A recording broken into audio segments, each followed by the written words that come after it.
welcome to the official Seagard Associates podcast.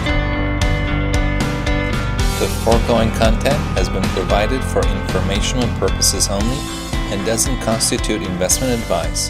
You should not use the information provided in this podcast as the foundation of any investment. Please consult with your investment professional.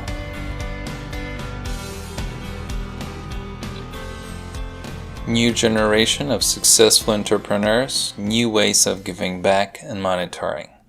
Introducing Alexandre Mars, a New York City-based, French-born serial entrepreneur and engaged philanthropist who, in 2015, was named one of New York City's top philanthropists under 40 by the New York Observer.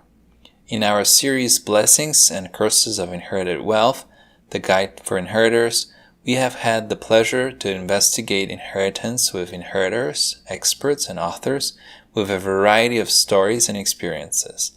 The one topic that comes up very often is philanthropy. A lot of inheritors and first-generation wealth creators find it very fulfilling to give back. It helps them find a fuller sense of purpose and makes them feel part of the community. As much as philanthropy is a worthwhile, inspiring pursuit, it can have its challenges.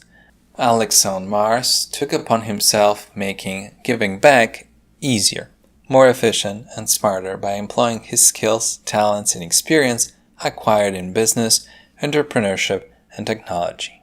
Mr. Mars's Epic Foundation links wealthy young entrepreneurs with charities helping children and young people.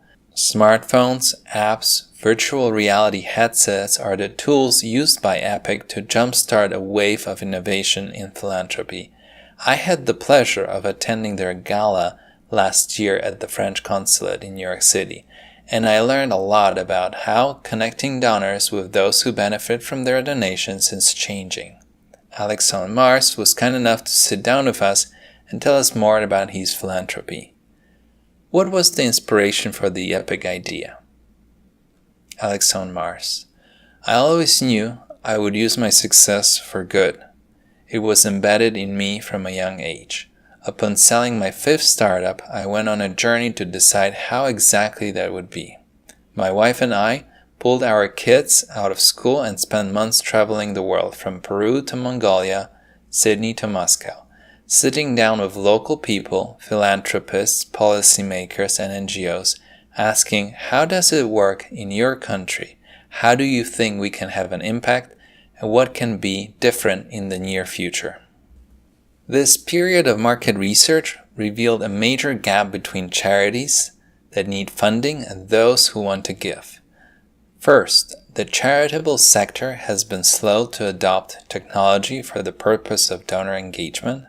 Second, nonprofits are still communicating with their donors through traditional means, for example, an annual report.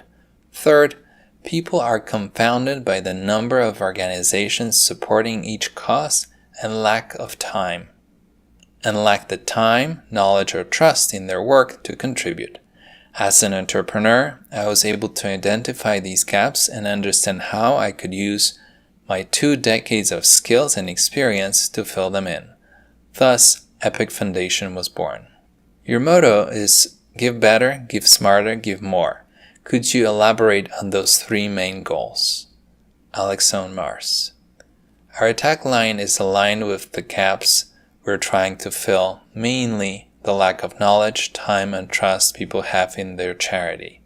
We're tapping into a wealth of resources available to us through innovation, design thinking, etc., to overcome the barriers people face when they're giving. We're allowing them to feel more confident in their donation, which in turn makes them want to give more. How does technology affect philanthropy? Alexandre Mars. The same way it is affecting every other industry today. It's driving change. Philanthropy has been shifting for several years. On one hand, the conveniences of technology have allowed everyone to see the perils of the world more easily, so the perception of philanthropy as a hobby for wealthy retirees no longer applies. The narrative that you should wait until you have the wealth or the time to give back is no longer relevant. On the other hand, technology is facilitating the ways people are getting involved. One obstruction preventing people from giving is lack of transparency in where the money is going. Technology is able to overcome this. As in the case of Epic, we enable our donors to track their social portfolio online, similar to how you monitor a stock portfolio, to help people understand how their donation is creating impact. The younger generation wants to give more and start giving earlier. What's your advice for them? How can Epic play a role in their pursuit? Alexandre Mars. It's no surprise that, as the nature of philanthropy is changing, so are the types of people who are coming forward to give. The new generation of donors are tech-savvy, hungry to get involved, and make a powerful impact in the world today. They want to go beyond giving money and become more active in helping the causes they care about.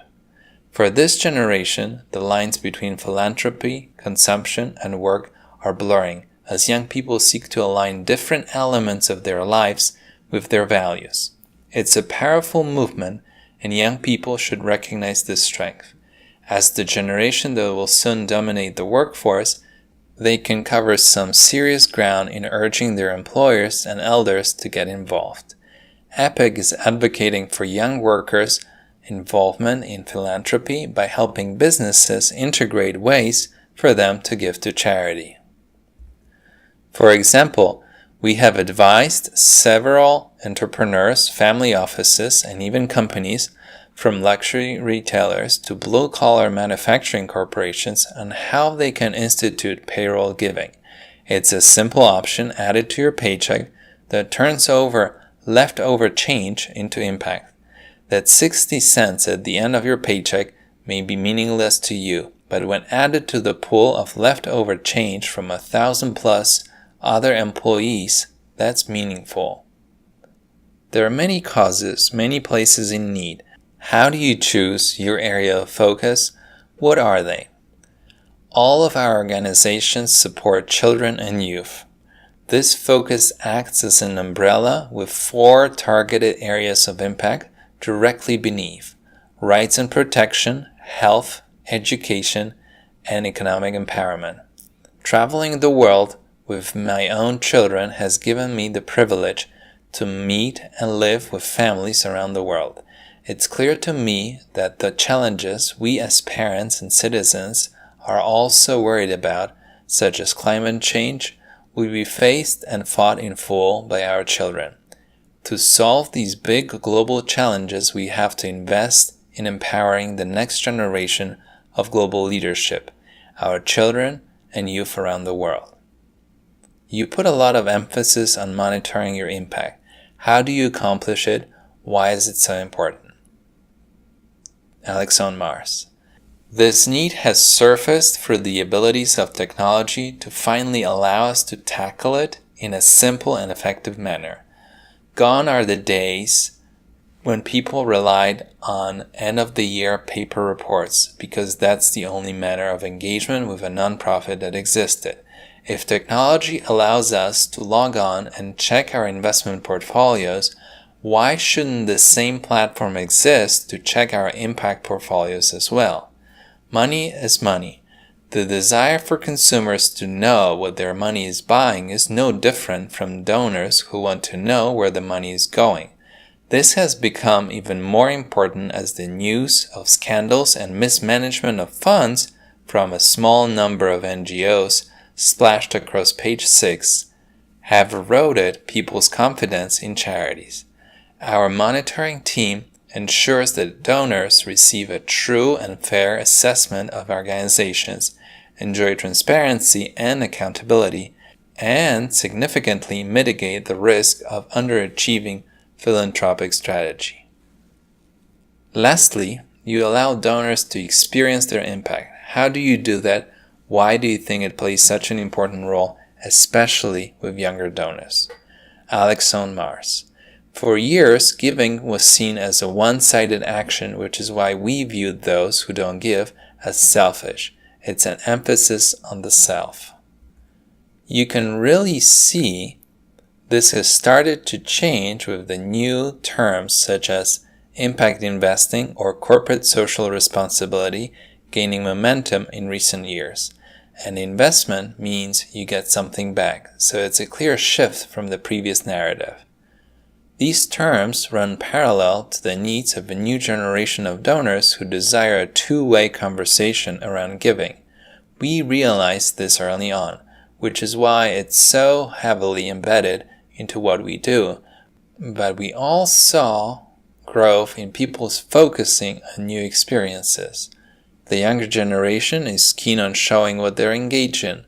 You don't see their Instagram feeds with 10 pictures of their new sofa. Instead, you see them exploring new places, trying new things, volunteering, etc. We organize on-site donor visits to some of the 30 and counting organizations we support. There is power in a simple site visit that can turn curiosity into stopping by the drop-off center from Ali Forney Center, one of our New York City-based organizations helping homeless LGBTQ youth, for example, into suggesting a new activity helping the beneficiaries or identifying a way to donate your time to the cause you support as well. For those who cannot physically visit the organizations, we've introduced virtual reality capabilities in a series of VR-based films providing a window into the work of organizations we work with. People can step into a classroom in East Africa or a children's hospice in the UK without ever stepping foot out of their living room. It's pretty powerful stuff. I still get excited waiting for someone's reaction about 5 seconds after they put a VR headset on them and start the video. Thank you for taking the time to discuss with us new ways of giving back for the new generation of philanthropists. Thank you for joining us today. Please check in for the next podcast.